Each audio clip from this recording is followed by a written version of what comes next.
सावधान। जय श्री ओम नमः सिद्धेभ्यः। जय श्री ओम नमः सिद्धेभ्यः। जय श्री ओम नमः सिद्धेभ्यः। नमो अर्हन्ताणं नमो सिद्धाणं नमो आयर्याणं नमो वज्रायाणं नमो लोके सवसाहुणम्। नमः श्रीवर्धमानाय निर्धूतकलिलात्मने सालोकानां त्रिलोकानां यद्विद्यादर्पणायते। वंदन श्री महावीर को जो अष्टकर्म विहीन है। ध्यायक है लोका लोक के निज आत्म में तल्लीन है। निज आत्म में तल्लीन है। रत्नकरण्य श्रापाचार्य ग्रंथ आचार्य समर्थ भद्रदेव द्वारा विरचित, जिसके सप्तम संलिग्न अधिकार पर हम चर्चा कर रहे हैं। और संलिग्न अधिकार के अंतर्गत समाधि मरण जो पाठ है उस पर हमारी चर्चा हो रही है। और हमने देखा कि देह छूटना तो निश्चित है, क्योंकि हम कितने भी प्रयास कर लें, सरल सी भाषा में कहते कि भैया संयोग हुआ है तो क्या होगा, वियोग तो अवश्य होगा।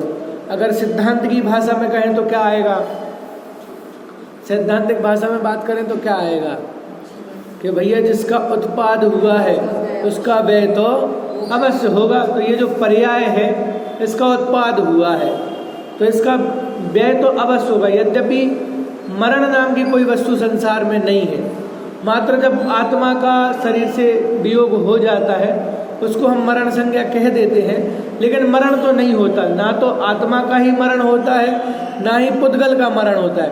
क्या होता है, मात्र व्यय होता है कि भाई अभी ये स्कंद पिंड रूप अवस्था है, मरने के बाद वो बिखर जाएगा, पिंड अलग अलग हो जाएंगे, तो जो पर्याय रहेगी उसका क्या हो जाएगा, व्यय हो जाएगा। तो वास्तव में मरण नाम की तो कोई चीज़ नहीं है।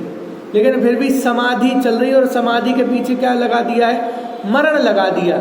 अब चूंकि समाधि मरण कब आया कैसे आया ये तो नहीं पता, लेकिन मृत्यु महोत्सव लिखा है। समाधि मरण तो कहीं लिखा नहीं, ये तो शायद हमें समझाने के लिए लिखा या बताने के लिए लिखा गया होगा ग्रंथ में। आचार्यों ने लिखा होगा कि भैया समाधि मरण करो। यद्यपि समाधि मरण नहीं है, समाधि तो जीवन है। और है क्या कि राग देश से निवृत्ति होना ही क्या है कि वो समाधि है। तो अब चाहे उस पूर्वक मरण हो जाए, आप जीवित रहो, लेकिन अगर आपके राग देश छूट गए हैं, इसका मतलब आपकी समाधि तो प्रारंभ हो गई है। तो क्या करना है कि भैया जिस पर्याय का उत्पाद हुआ है उसका व्यय तो अवश्य होगा। हम पुराण में चर्चा तो सुनते हैं, क्या सुनते हैं कि नारायण और बलभद्र जैसे जीव जब द्वारिका जलने लगी तो क्या नहीं कर पाए हैं कि भाई अपने माता पिता को नहीं बचा पाए। तो बड़े पंडित जी के प्रवचन में एक कोई कहता कि बताओ पंडित जी, बहुत आश्चर्य की बात है।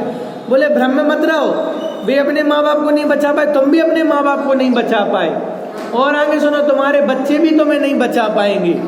तो बोले कहने का मतलब ये है कि जो पर्याय प्राप्त हुई है, जो संयोग हुए हैं, वे तो क्या करेंगे, एक ना एक दिन उनका व्यय तो अवश्य ही होगा, उनका वियोग तो अवश्य होगा। तो करना क्या है कि भाई तत्व ज्ञान धारण करना है। तो तत्व ज्ञान से क्या होगा कि तत्व ज्ञान धारण करने से जो पदार्थ हैं पर पदार्थ में इष्ट और अनिष्ट भाषित नहीं होंगे।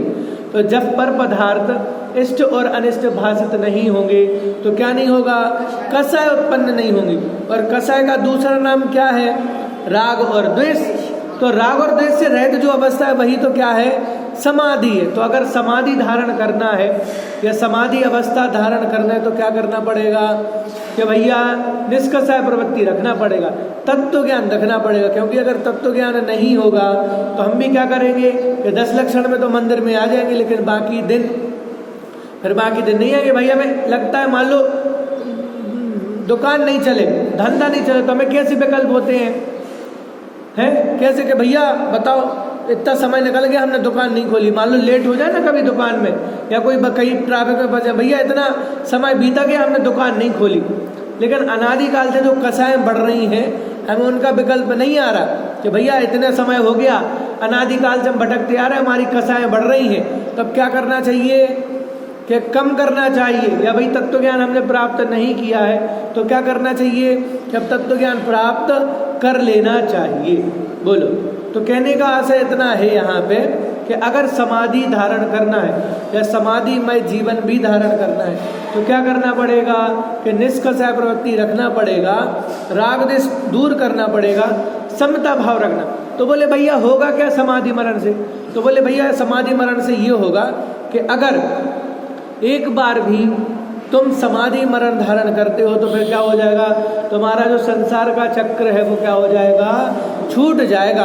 कि भैया ऐसा नहीं हो फिर दुकानदारी बंद हो जाएगी अगर समाधि मरण कर लिया है, तो बोले कितना नुकसान हो जाएगा। फिर ये जो संसार में भटकने का है ना 4 गति 84 लाख योनियों का, वो सब रुक जाएगा। कब? अगर समाधि मरण धारण कर लिया।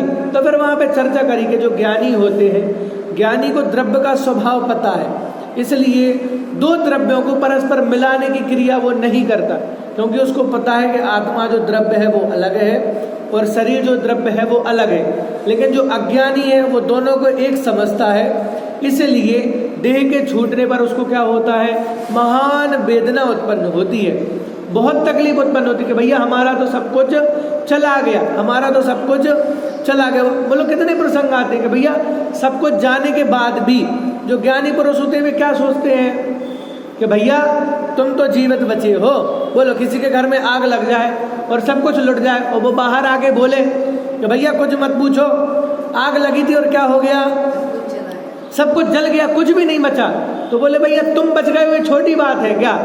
मतलब हम अपने आप को बचा हुआ मानते ही नहीं है, हम ये मानते अगर संयोग है तब तो हम जीवित हैं, और धीरे धीरे संयोग अगर जाए तो फिर क्या हुआ कि फिर हम समझते हैं कि हमारा मरण होने लगा। तो बोले भैया घबराओ नहीं, समाधि मरण धारण करो, उससे क्या होगा कि देह तो अवश्य छूटेगी, लेकिन देह छूटने के पहले ही क्या हो जाएगी, तुम्हारी देह बुद्धि भी छूट जाएगी। तो हमारी जो चर्चा चली थी उसमें अभी तक हमने देखा कि जो समाधि मरण है वो कल्प वृक्ष के समान है, महान आनंद देने वाला है, और समाधि मरण को मित्र कहा, और ऐसा मित्र कहा कि जो तुम्हारे जन्म जन्मांतर के क्या कर देगा, सारे दुखों को दूर कर देगा।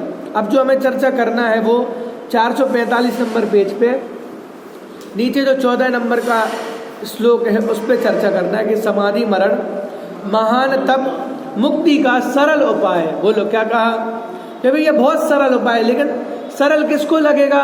बड़े पंडित जी का एक बात कहते हैं कि भैया जो धर्मी जीव है उनको जो लौकिक कार्य है वे कैसे लगते हैं, वे बिगाड़ जैसे, हम बगाड़ टालते ना कि भैया कोई काम नहीं करना हो, अनमने मन से अगर कोई काम करना पड़े तो हम क्या कर देते हैं, बलाय डाल के भैया चलो जैसा है वैसा। और जो अज्ञानी जीव है उसको धार्मिक कार्यों में क्या होता है कि वो धार्मिक कार्यों को बलाय डालता है कि भैया चलो मंदिर आ गए, प्रवचन सुनना है 10 बजे प्रोग्राम शुरू होगा तो चलो बैठ जाते हैं। तो कहा कि भाई जो ज्ञानी होगा तो वो तो रात के 2 बजे भी धर्म कार्य के लिए तैयार रहेगा, और जो अज्ञानी होगा वो लौकिक कार्यों के लिए तैयार हो जाएगा। तो धर्मी को अगर तुम लौकिक कार्य करने के लिए बोलोगे तब उसको कंटा लाएगा, और जो अज्ञानी होगा उसको धार्मिक कार्यों के लिए बोलोगे तो उसको कंटा लाएगा। तो यहाँ क्या बताया कि भैया समाधि मरण महान तप है, मुक्ति का सरल उपाय है। और इसके पहले यही बताया कि जो व्यक्ति तप व्रत आदि धारण करके अनेक वर्षों तक तप करते हैं और उस तप के प्रभाव से स्वर्ग आदि की संपत्ति प्राप्त होती है, वो सारी संपत्ति इस जीव को एक बार समाधि मरण धारण करने से हो जाती। बोलो कि एक बार समाधि धारण कर लो तो फिर क्या होगा,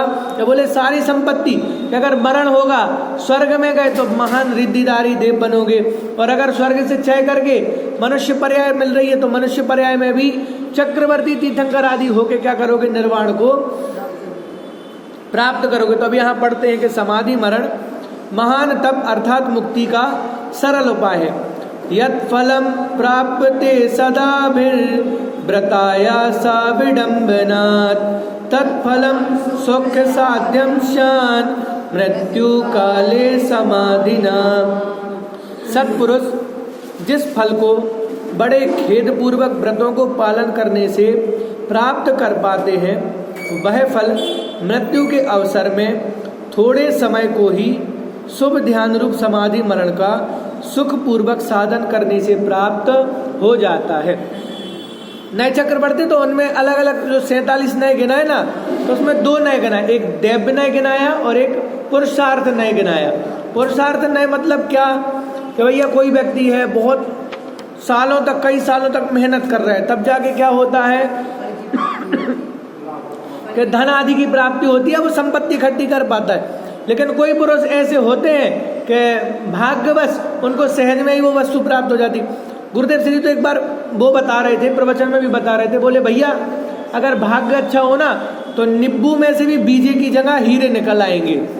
बोलो, ऐसा बताया उन्होंने प्रवचन में। और किसी को प्राप्त हुआ होगा, जो भी हुआ होगा पता नहीं, बाकी वो जो बात करते हैं वो प्रामाणिक बात ही बोलते हैं, ऐसी सुनी हुई बात या कही हुई बातें नहीं बोलते।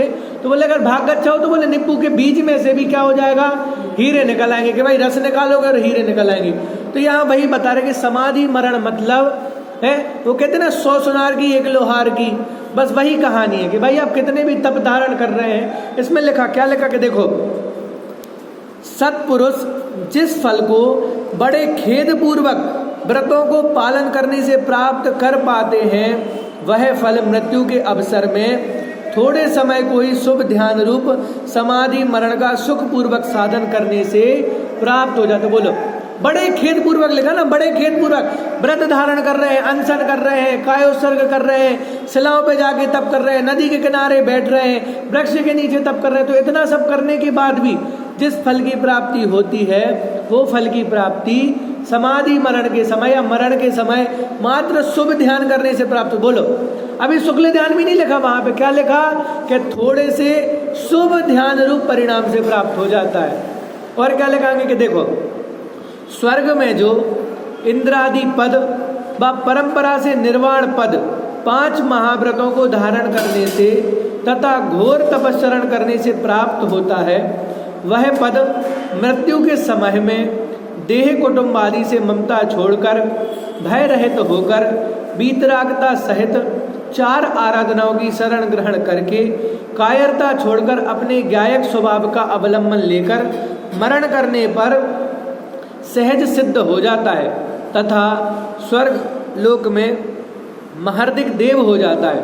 वहाँ से आकर बड़े कुल में उत्पन्न होकर उत्तम संगनन आदि सामग्री पाकर दीक्षा धारण कर रत्नात्रय की पूर्णता को प्राप्त होकर निर्वाण को चला जाता है। बोलो, मात्र यहाँ जो समाधि मरण की चर्चा चल रही है, तो मात्र वो मरण की चर्चा नहीं है कि भैया सिर्फ मरण जब ऐसी स्थिति आएगी, बाकी क्योंकि बाकी जगह आप मरण की चर्चा करो तो हाहाकार मच जाता है कि भैया आप क्या चर्चा कर रहे हो, मरण हो जाएगा, ऐसा हो जाएगा। तो बोले भैया यहाँ तो मृत्यु महोत्सव की चर्चा चल रही है, इसलिए जो नाम भी लिखा ना, हेडिंग क्या लिखा, मृत्यु महोत्सव पाठ, वहाँ समाधि मरण नहीं लिखा। अब तो ये बता रहे हैं कि अगर तुम समाधि धारण करोगे तो इसमें लिखा कि 5 महाव्रतों को धारण करो, फिर उसके बाद घोर तपस्चरण करो, उन तप के प्रभाव से, उन व्रतों के प्रभाव से स्वर्ग आदि में जाओगे, रिद्धिधारी देव आदि को उत्पन्न होगे, उसके तत्पश्चात मनुष्य पर्याय में उत्पन्न होगे तो तीर्थंकर चक्रवर्ती आदि मिलेंगे, और फिर उत्तम संगनन आदि प्राप्त करके क्या करोगे,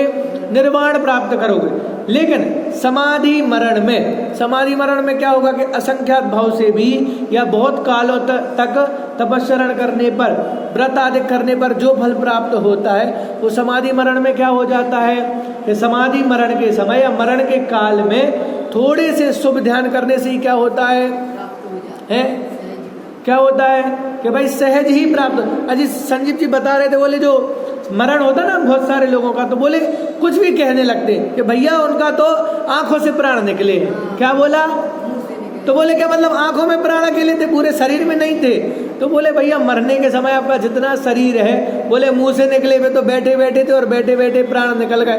तो बोले ये सब कहने की बातें हैं। प्राण जब निकलेंगे तो वे क्या होंगे, सर्वांग ही निकलेंगे ना, क्योंकि वे शरीर के साथ होने पर भी आत्मा के जो प्रदेश हैं वे शरीर से एकमेक है। हाँ, शरीर प्रमाण है तो वो पूरे जो प्राण है वे भी कैसे निकलेंगे? पूरे शरीर से ही निकलेंगे।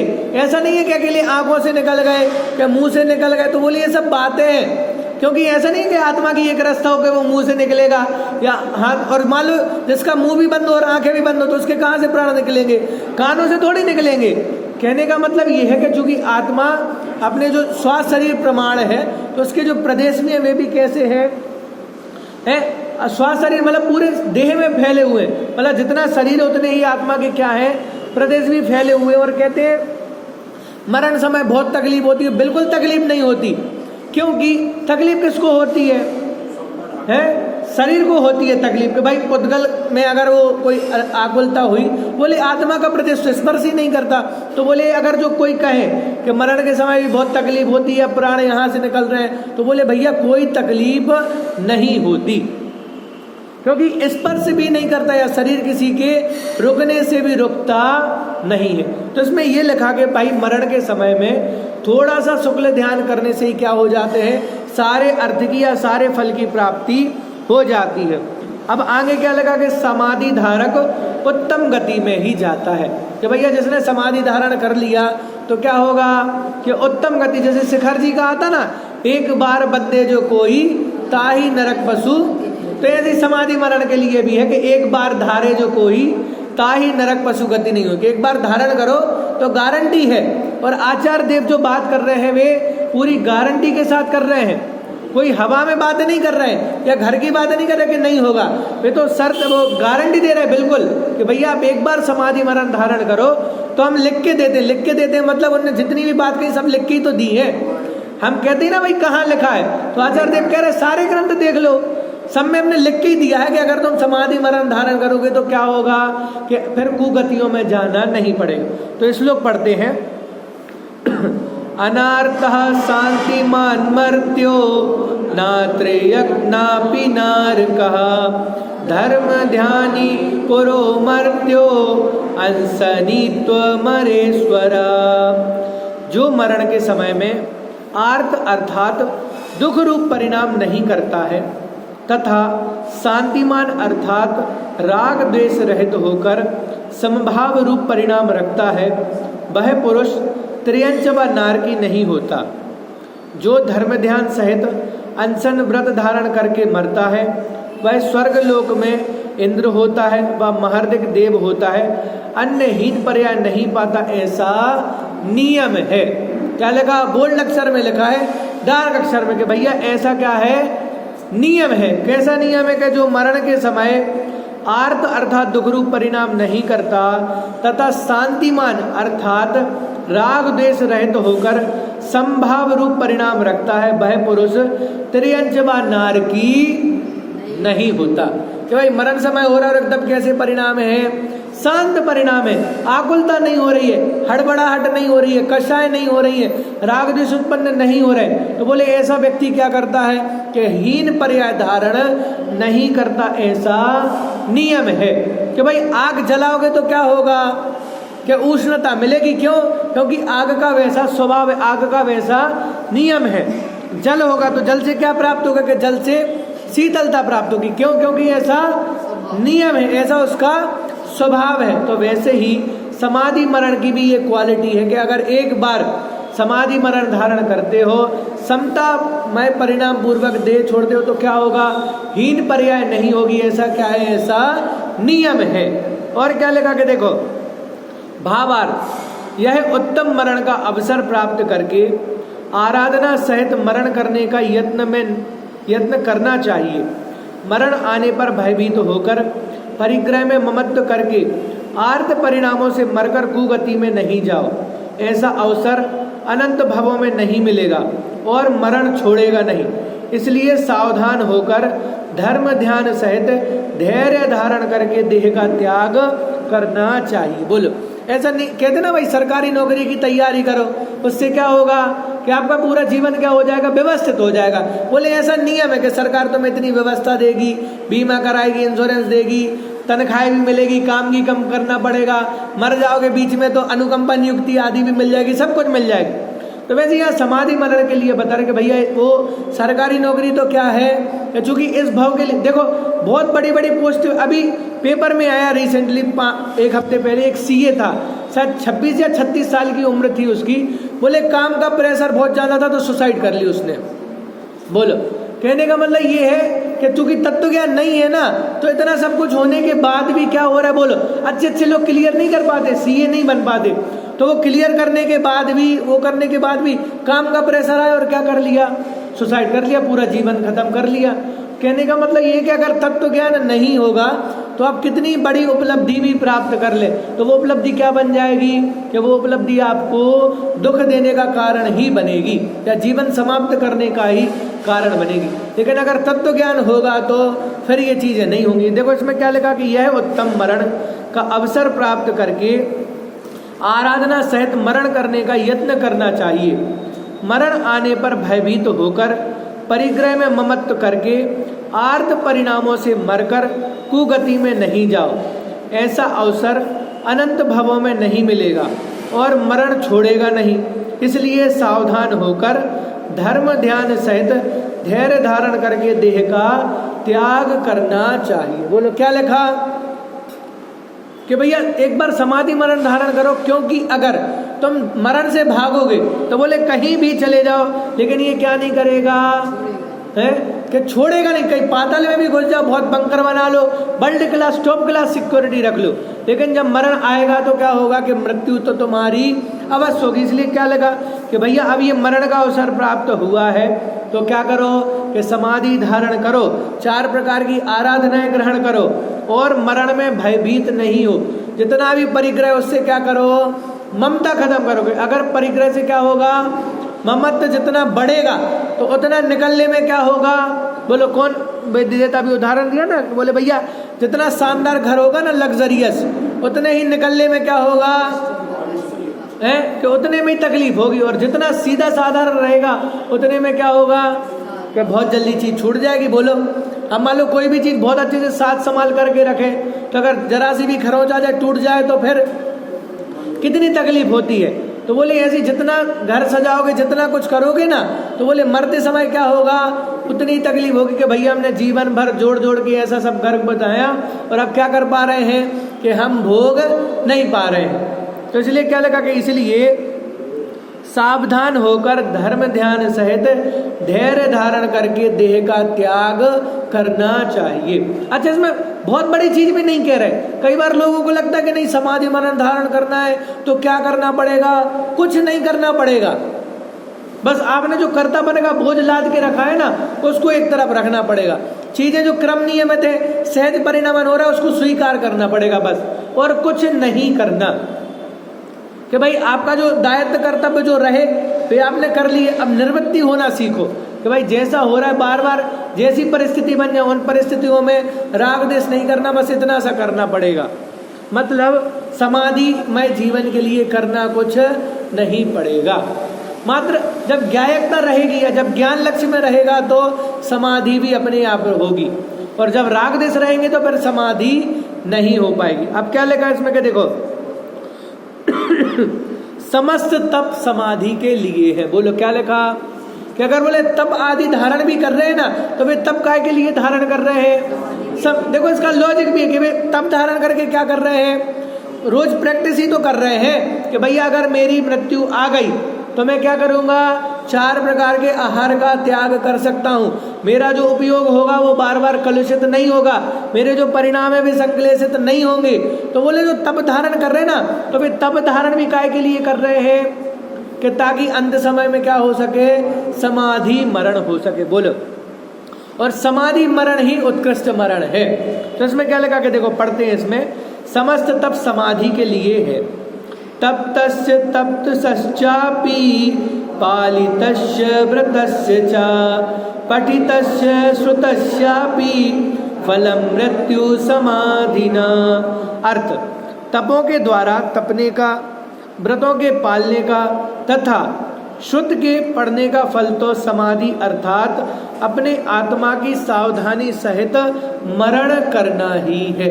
ये बोले रोज रोज वो तप धारण कर रहे हैं तो काय के लिए धारण कर रहे हैं, ताकि मरण के समय जब हमारी मृत्यु निकट आ जाए तो क्या करें, परिणाम संभाल के रखे। भाई कोई भी बच्चा होता है ना, कोई भी चीज नई नई सिखानी हो तो क्या करते हैं, तो भैया रोज रोज थोड़ी थोड़ी से सिखाएंगे कि थोड़ा थोड़ा सा सीखो, बाद में क्या हो जाएगा, बाद में फिर आप सीख जाओगे। तो वैसे यहाँ भी बताया कि ये जो तप धारण कर रहे हैं तो फिर तप काय के लिए कर रहे हैं कि समस्त तप धारण अंत में समाधि मरण धारण करने के लिए है। कि भैया आज एक आसन किया, कल उपवास किया, आज काय क्लेश कर रहे हैं, काय उत्सर्ग कर रहे हैं, थोड़ी सी सर्दी सहन कर रहे हैं, गर्मी सहन कर रहे हैं, ये सब जितनी भी वेदनाएं सहन कर रहे हैं, जितने भी कष्ट सहन कर रहे हैं, काय के लिए है कि उसी के लिए कर रहे हैं। अभी देखो 10 लक्षण के बाद बहुत सारे लोगों की तबीयत खराब हो जाती है। क्यों तबीयत खराब हो जाती है कि 354 दिन तो मतलब 10 दिन में एक बार खाएंगे और बाकी 10 लक्षण निकलने के बाद एक दिन में 10 बार खाएंगे। तो जब ऐसा करेंगे तो क्या होगा कि तबीयत बिगड़ेगी ना, तुमने आदत नहीं लगाई शरीर को। मतलब मुझे तो ये सोचने में बहुत आश्चर्य होगा कि जो व्यक्ति प्रतिदिन 5-5, 6-6 बार खा रहा हो और वो 10 लक्षण में उपवास कर लेते हैं, 5-5, 6-6 कंटिन्यूअस कर लेते हैं, तो परिणामों में कि कैसी संभाल रहती होगी बोलो। मतलब हमें तो इतना कि भाई अगर कोई व्यक्ति 2 टाइम खाता,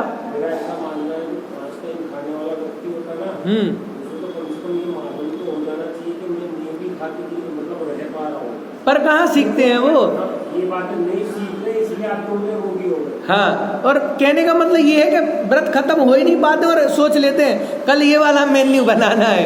अनंत चतुर्दशी की शाम को चूंकि एकासन उपवास रहता, क्या करें, चलो कल का मेन्यू बना लेते हैं कि भैया उपवास किया था, एकासन किया था, कल से शुरू करते हैं। तो कहने का मतलब यहाँ इतना सा है कि चूंकि अगर आदत देना है, एकासन आदि भी करना है, तो क्या करना पड़ेगा कि भैया पहले आदत तो लगाना पड़ेगा शरीर को। अगर धीरे धीरे त्याग नहीं करेंगे, अब सीधा एक साथ छोड़ दोगे तो फिर क्या होगा कि वो जो तुम्हारे शरीर को जैसी आदत है उसके अनुसार पदार्थ नहीं मिलने, भोजन आदि नहीं मिलने पे फिर क्या करेगा कि फिर वो बीमार पड़ जाएगा, हिम्मत आदि नहीं होगी। तो यहाँ लिखा कि भाई तप आदि जितने भी कर रहे हैं, श्रुत का अभ्यास जितना भी कर रहे हैं, उस सबका फल क्या है कि अंत समय में जब मरण होने लगे तो कैसा हो कि वो समाधि बन जाए। बोले मरण तो होगा, लेकिन अगर उसके आगे समाधि लग जाए तो उस मरण में समाधि लगाने के लिए क्या करना पड़ेगा, पूरे जीवन भर तपस्या करना पड़ेगा। तब जाके अंत समय में क्या होगा कि तुम्हारे परिणाम नहीं बिगड़ेंगे, या तुम्हारे परिणाम तुम्हारी संभाल में रहेंगे। आगे क्या लगा भावार्थ देखो, हे आत्मन, तुमने जीवन में बहुत समय तक इंद्रियों के विषयों की वांछा रहित होकर अनशन आदि तप किया। वह अंत समय में आहार आदि के त्याग पूर्वक संयम सहित देह से ममता रहित होकर समाधि मरण करने के लिए किया है। बोलो कि अगर अनशन आदि भी किया तो वो काय के लिए किया है कि वो भी इसलिए किया कि अंत समय में समाधि हो जाए। बोलो मतलब ये नहीं लगा कि तुमने भोजन छोड़ा तो तुम स्वस्थ हो जाओगे, क्या ये नहीं। अगर अनशन आदि जीवन भर भी कर रहे हो तो उसका फल क्या है कि अंत समय में तुम्हारी आहार का आदि त्याग हो जाए ना। बोले सबसे पहले क्या करना है कि समाधि जैसी होती है तो सबसे पहले 4 प्रकार के आहार का त्याग ही करते हैं। तो अगर करना है तो अष्टमी चतुर्दशी आप करो ना, हर अष्टमी चतुर्दशी करो। अब 15 दिन में आ रही है 2 बार, तो एक आसन करो, उपवास करो, तो वो आदत शरीर को रहेगी। तो बोले अगर जीवन भर आप क्या कर रहे हो कि अनशन आदि तप कर रहे हो तो उसका फल का क्या है कि अंत समय में आपके परिणाम खराब ना हो। और अहिंसा, सत्य, अचोर, ब्रह्मचर्य, परिग्रह, त्याग आदि व्रत धारण किए हैं, वे सभी देहादि परिग्रह में ममता त्याग कर समस्त मन वचन काय से आरंभ आदि का त्याग कर समस्त शत्रु मित्रों में वैर राग छोड़कर उपसर्ग में धीरज धारण कर अपने एक ज्ञायक स्वभाव का अवलंबन लेकर समाधि मरण करने के लिए किए। बोलो जितना भी कुछ किया, 5 महाव्रत धारण करे कि अणुव्रत धारण किए, उत्तम क्षमा करी, राग देश का त्याग किया, तो बोले जितना सब कुछ किया वो सब काय के लिए किया कि भैया हमारी मौत कैसी हो। बोले भैया सबके यहाँ जाओ ताकि जब हम मरे तो क्या होगा, तो जब तुम मर जाओगे फिर क्या कर लोगे, सब कोई आए या नहीं आए। तो कहने का मतलब वो लौकिक में जब हम इतना सोचते हैं तो फिर अभी क्यों नहीं सोचते कि भाई जीवन भर जब तपस्या करेंगे तब जाके क्या होगा कि तब उस तत्व ज्ञान का तपस्सरण का फल समाधि प्राप्त होगा। इसका मतलब अगर हम सोचें कि कल धारण करें तब और कल ही समाधि मरण हो जाए तो नहीं हो सकता। मतलब कितनी तपस्या करना पड़ेगा, कितने व्रत नियम पालन करना पड़ेगा तब जाके समाधि मरण होगा। और हम सोचें कि हम एक पेज पढ़ लें और भावों में समता आ जाए, या थोड़ी सी लाइन पढ़े और तत्व ज्ञान से हमारे घर का कलह दूर हो जाए, तो ऐसा नहीं होगा। जीवन देना पड़ेगा तत्व ज्ञान के लिए, तब जाके क्या होगा। भाई आप इतने समृद्ध बने हैं तो ऐसा तो नहीं है कि एक दिन दुकान खोली और दूसरे दिन करोड़ों रुपए आ गए। पूरा जीवन लगाया ना, पूरा समय वहां पे लगा, तब तो जाके वो पूंजी प्राप्त हुई ना।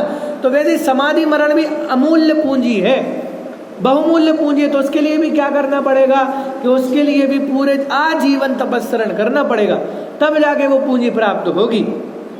और क्या लगा, तथा जो समस्त श्रुत ज्ञान का पठन किया वह भी संक्लेश रहित धर्म ध्यान सहित होकर देहादि से भिन्न अपने स्वरूप को जानकर भय रहित समाधि मरण के लिए ही विद्या ही आराधना में काल व्यतीत किया। बोलो, अगर जो स्वाध्याय कर रहे हैं, शुद्ध ज्ञान का आराधन भी कर रहे हैं, तो वो भी किसके लिए कर रहे हैं कि समाधि मरण के लिए ही विद्या की आराधना में काल व्यतीत किया। बोलो, कि हमें समाधि प्राप्त हो जाए इसलिए स्वाध्याय भी किया, या जिनवाणी का अभ्यास भी कर रहे हैं, तो वो काय के लिए कि चूंकि जिनवाणी के अभ्यास करने से क्या हो जाए, हमें समाधि मरण प्राप्त हो जाए। बोलो, अभी सुना ना 10 दिन चर्चा राजा 17वीं और 18वीं का था कि राजा की चाहे जैसा भी करें कि भैया साफ सफाई भी करना पड़े, झाड़ू पोछा भी करना पड़े, तो क्या किसका करेंगे कि राजा का करेंगे। क्यों कि भैया अगर राजा की कृपा हो गई तो एक बार में ही क्या हो जाएंगे